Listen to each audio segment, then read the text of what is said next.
Montreuil, ville magique, Montreuil, ville mystérieuse, Montreuil, maîtresse possessive des filins desquels nul ne peut échapper.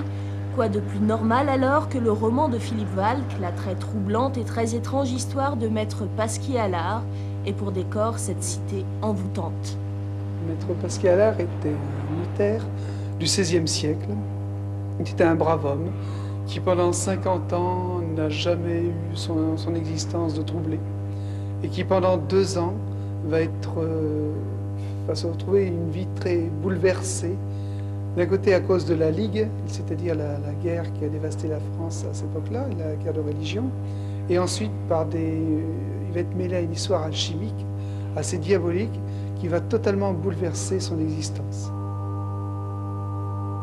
Un soir de novembre 1587, maître Pasquier est invité par le mailleur de la ville Antoine de Haigues et le gouverneur des Essarts de Meigneux.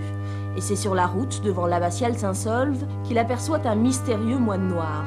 À partir de là débute son aventure, une aventure à peine romancée selon son auteur. Pourquoi j'ai écrit sur la Ligue? Actuellement, je suis incapable de vous l'expliquer.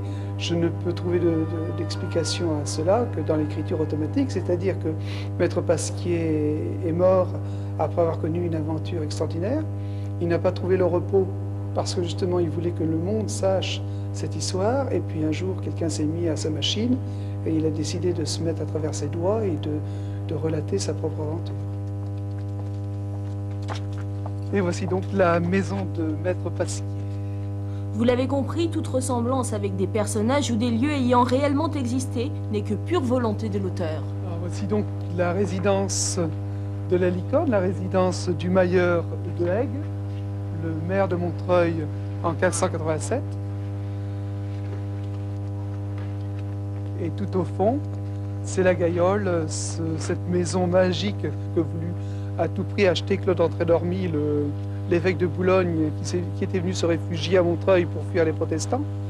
Et pourquoi voulait-il l'acheter? Parce qu'il savait que dans la cave de la Gaillole se trouvait l'un des 4 laboratoires secrets des Templiers, le laboratoire qui s'occupait de l'immortalité.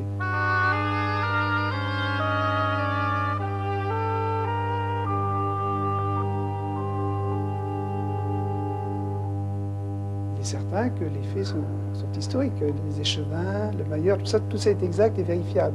Tout ce qui est alchimique est beaucoup moins vérifiable, et ça se comprend, parce que tout ce qui est occulte est par sa propre fonction secrète. Vous retrouvez des traces aussi bien dans l'église Saint-Saulve que vous en retrouvez également dans l'ancien château royal, dans une des tours, dans 2 des tours où il y a des symboles alchimiques très marquants. Et bien entendu, il faut plus ou moins être initié et connaître la valeur de ces symboles. Alors, initié ou pas, Philippe Valk, vous le saurez en lisant la très troublante et très étrange histoire de maître Pasquier-Allard.